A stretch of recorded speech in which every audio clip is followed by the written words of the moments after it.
by a French writer called Voltaire. Perhaps you have read his novelette. By novelette I mean it's too long to be a short story, too short to be a novel, named Candide. Candide was a young boy who was being taught philosophy by his tutor called Pangloss. And so Candide travels throughout the world, and he writes letters constantly to his tutor. And the letters go something like this: I passed through such and such a country, and people were fighting, killing each other. And I was so thankful for your philosophy, because you enabled me to see that how good it was. What they were doing was good. It was the best possible thing. And then Candide passes by Lisbon, and at that time there was a great earthquake in Lisbon, and thousands of people were killed by the earthquake, and the port sank into the sea. And so he writes to his tutor again and says, I was passing by Lisbon and I saw buildings destroyed, the wharf sinking into the sea, and thousands of people killed. And how wonderful it is, how wonderful the world is, how good everything is, how thankful I am for your philosophy, that to enable me to see how good things are. And so he goes on writing more and more letters of that sort, until in the end he says to Pangloss, and now I'm going home, very satisfied that I have seen how good the world is. And now I shall go home, and the famous ending of Candide, Je vais cultiver mon jardin. I shall cultivate my garden. Now I think that was Voltaire's ironical, sarcastic caricature of Leibniz's optimistic philosophy. But Marcel gives a philosophical, phenomenological critique, or I won't call it critique, rather he tries to look on the philosophy in a phenomenological way and see what are its shortcomings. Its shortcomings is this: it's the philosophy of a philosopher who is a spectator, who watches things rather than participates in things. He watches things, and he sometimes compares things, happenings, to a painting. A painting has to have some dark spots, some somber colors, in order to make the bright colors come out more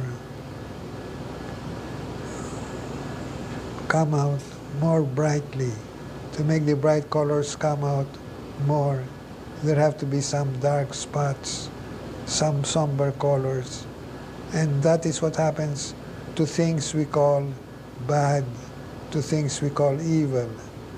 They are not really bad or evil. The world is good all the time. But bad or evil things are just the dark colors which are necessary to make the bright colors come out more brilliantly.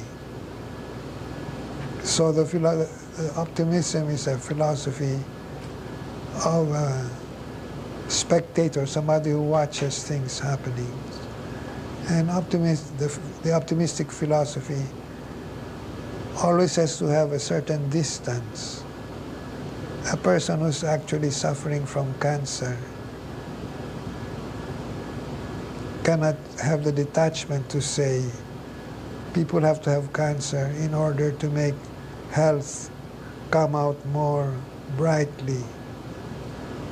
But if one does not have cancer, and if one looks at things from a distance, then he could say, philosophically, there have to be some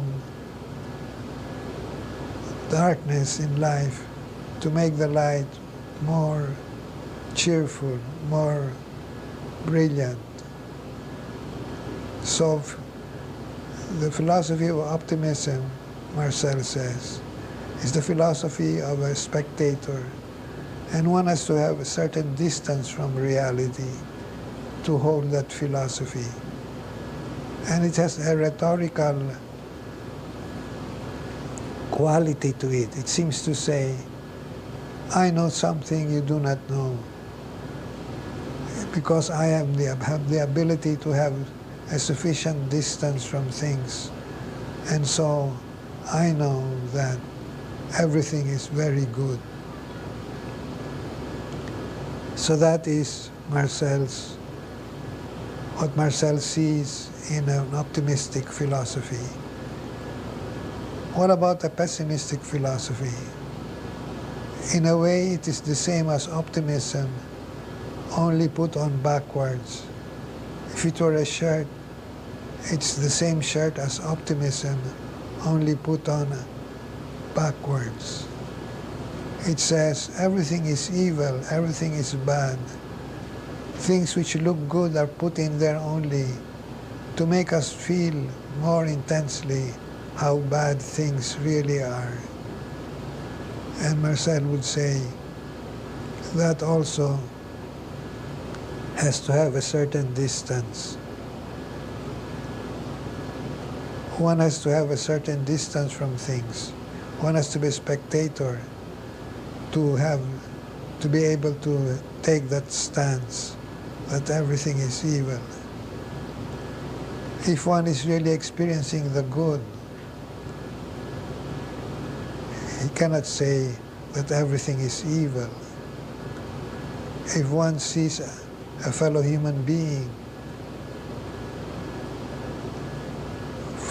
this example is not in Marcel, but I think it's the kind of thing which would be in harmony with his thinking.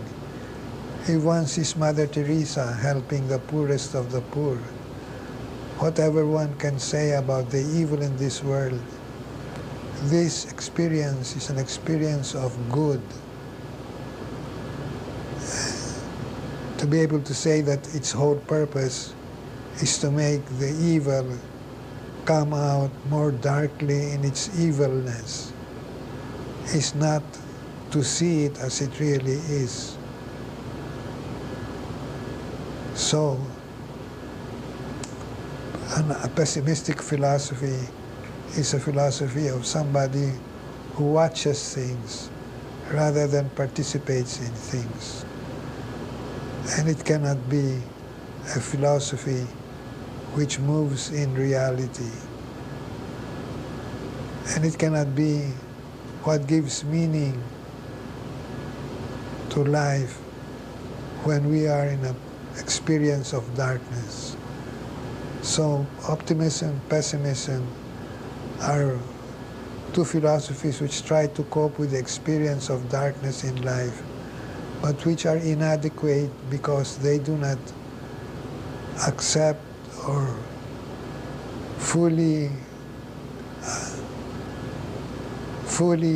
they are not fully conscious of the whole reality of life.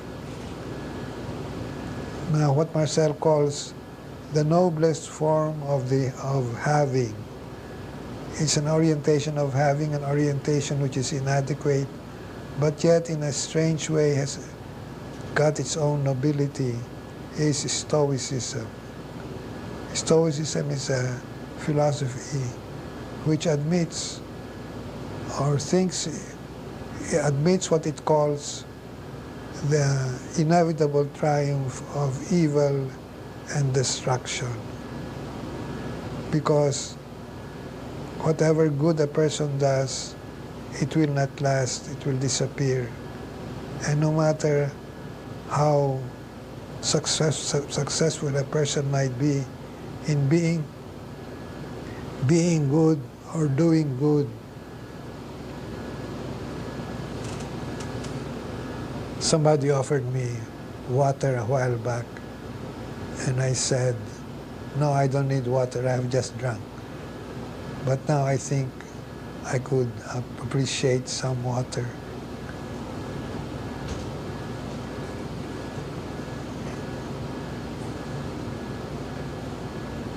So, a Stoic's attitude, the way Marcel sees it, is this. No matter how successful a person is in being good or doing good, the good he does will always vanish. And he will eventually die himself. And so, a Stoic would say, I am sure I will be destroyed in the end. But while I am still not being destroyed, I will take my stance and practice virtue. That's the Roman Stoics, also the Greek Stoics, but the Roman Stoics especially. They will practice virtue and as Horace says in his poem, if the heavens fall, I shall be destroyed, but I shall not be destroyed as a person who is afraid, but as a person who is not afraid. If the heavens fall, they will crush a person who is without fear. So a Stoic says, I will inevitably be destroyed, but I will not accept my destruction. My destruction will overtake me while I am protesting against it, while I'm fearlessly protesting against it. And that is, Marcel says, has some nobility to it, but it is not moving within the fullness of reality. Now, having said that these philosophies are inadequate, you might say, how can he say that? Is he now going to say, now listen to me, I'm going to give you the fullness of reality? No, he doesn't say that. But he would only say, there's a way of being conscious, there's an orientation of being conscious, where one would say, where one can say that one is moving within the horizon of reality, that one is moving in the direction of reality. That at least is what I have experienced. And I would invite you to see if you experience the same thing too.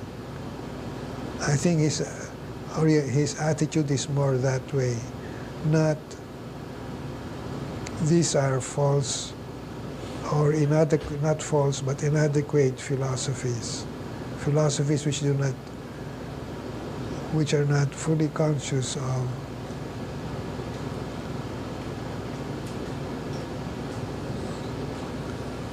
sige na unay.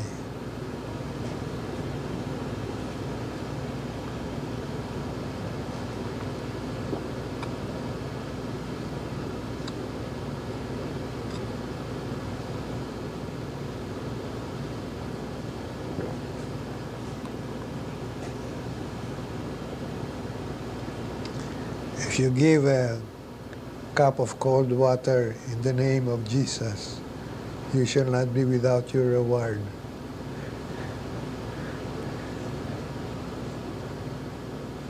Diyos ting ginaunay.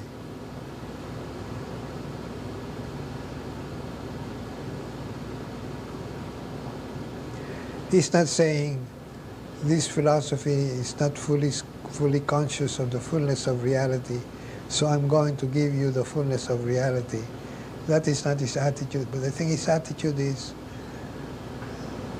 this philosophy, there is a way of being conscious, there's a way of orienting oneself, where I quite believe one is moving within the horizon of the fullness of reality. This is what I have experienced. I'm inviting you to see if you experience something similar.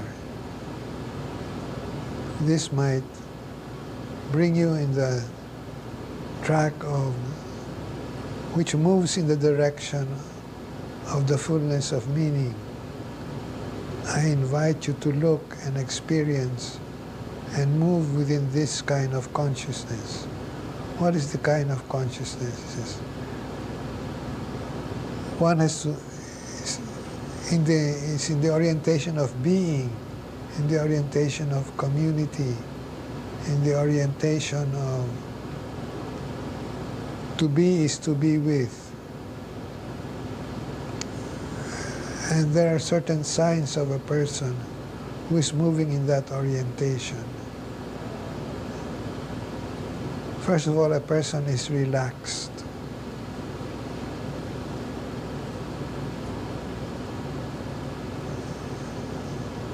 It's not rhetorical like optimism or pessimism. Doesn't say, I have some knowledge which you don't have. It's not tense like stoicism, but a certain relaxation. Not relaxation in the sense of laziness or sleepiness, but a certain relaxation like a person who is a good athlete, has a quiet trust in his ability. He doesn't tense his body, but has his body in a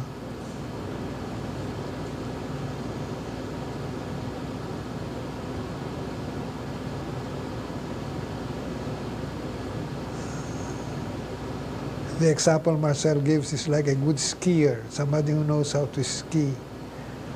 His body, if his body were tense, he would not be able to move with the flexibility of a skier. But if he has a certain kind of relaxation, enables him to move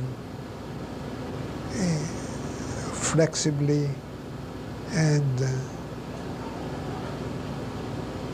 he can move flexibly, and he can move in a way that is beautiful and wonderful to look at, and perhaps to experience oneself if one is a good skier. It's not a tensing of the body, which would be more like what would be experienced by a stoic.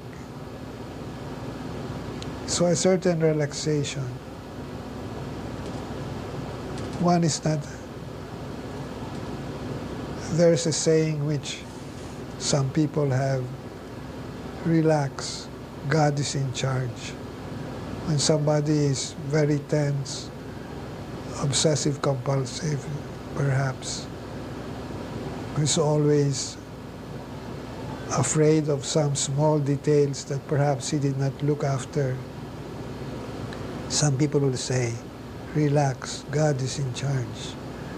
Now, a person who is moving in the orientation of being eventually has an awareness of God's presence. And that is, in a way, the source of his being relaxed. But even if one is not yet fully aware of God's presence, he has, as it were, from a distance, an awareness of it. And so he has a certain calmness and relaxation in his attitude towards things. Another one is patience. Another attitude of a person moving in that orientation is patience. What does patience mean? Patience, in Marcel's experience, or in his trying to be patient, he sees patience as the ability to accept the rhythm of the other person. If I'm impatient, I usually become angry or annoyed at other people because they do not do things as fast as I wish they would do it. And they do not do things in the way I would wish them to do it. So when I become patient, I listen to the rhythm of other people. I move with the rhythm of other people. I'm aware of their way of their doing things. They have a rhythm of growth.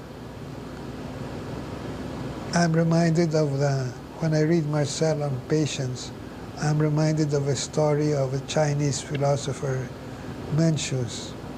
Mencius says, philosophy is like a farmer. A farmer once was planting rice every year, and every year it takes some time for the rice to grow. So one year he said, this time I will make the rice grow faster.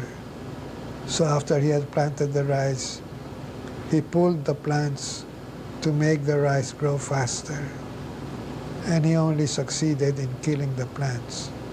So to philosophize, Mencius says, means to be a good farmer, to have the patience to wait for the plants to grow, to take care of the plants and to be aware that when I'm taking care of a plant, there is a time to move with the rhythm of the plant, not to impose my rhythm on the plant.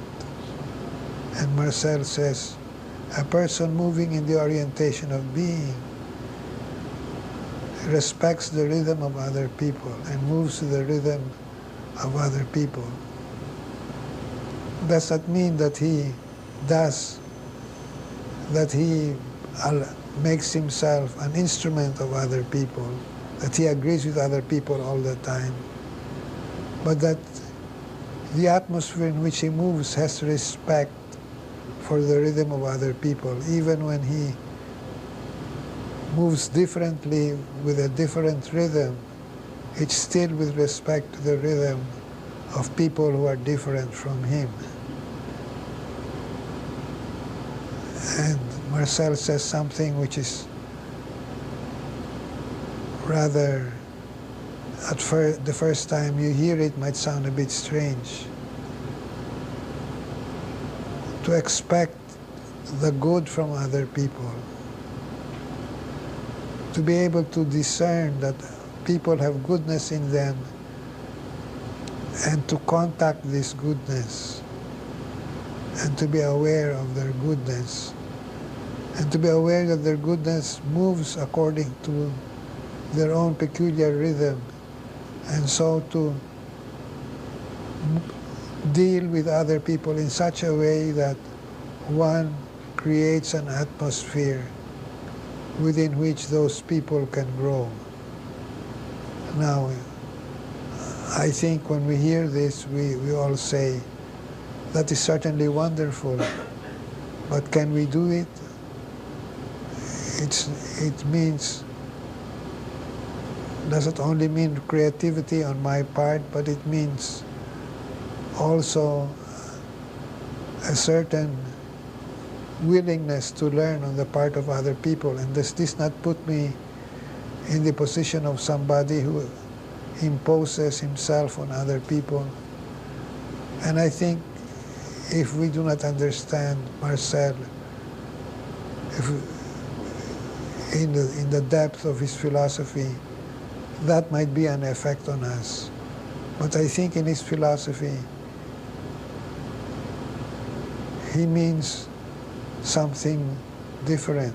That doesn't mean to say I impose myself on you or you impose yourself on me, but rather that we are able to discern the goodness in each other and to move with the rhythm and to have the ability to move in the rhythm of the goodness so that we can grow. But suppose it cannot happen on both sides. Suppose it comes only from one side. What happens?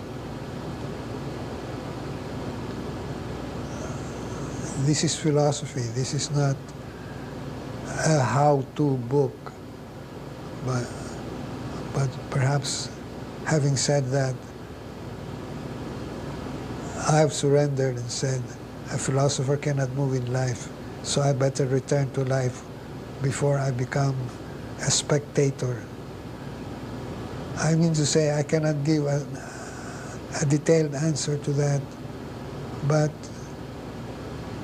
the orientation of trying to look for the good of others, the good in others, and to be able to respect the rhythm of the growth of the good in others, that orientation is still a true orientation, and one can try his best to live in that orientation, even if one cannot always give the actual details.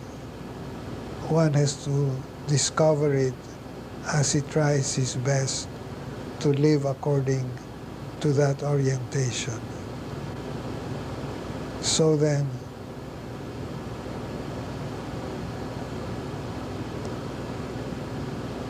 the person who is moving in the orientation of being has a certain relaxed attitude and has a certain patience.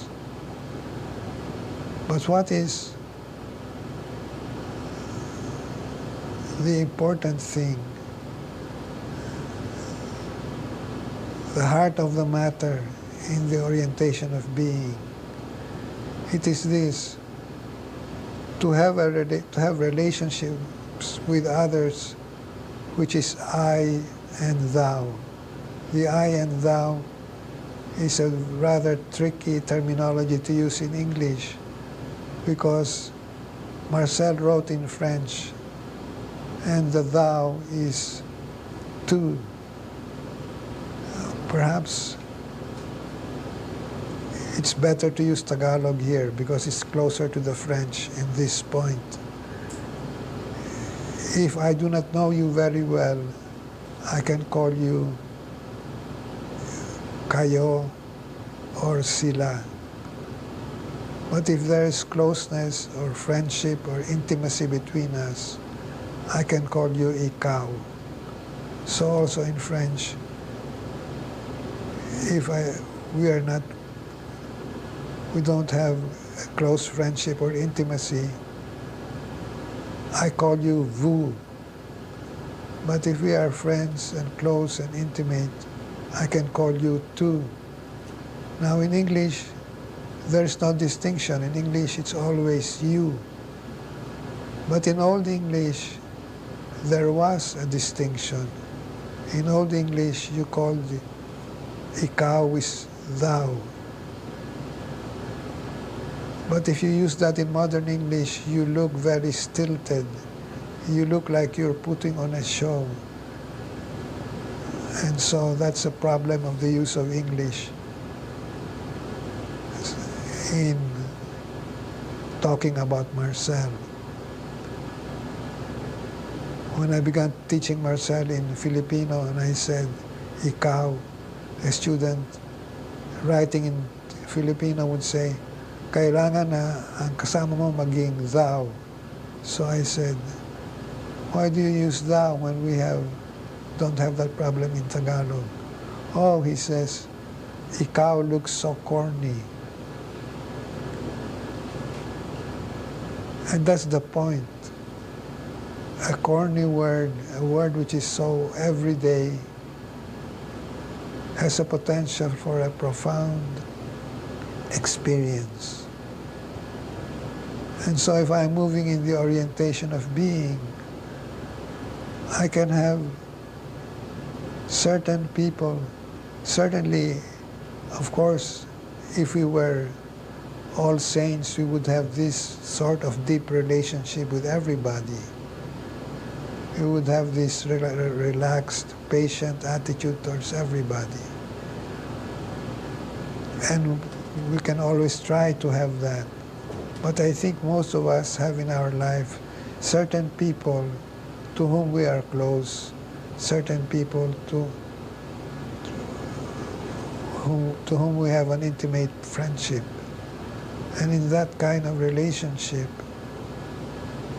I can call him or her thou.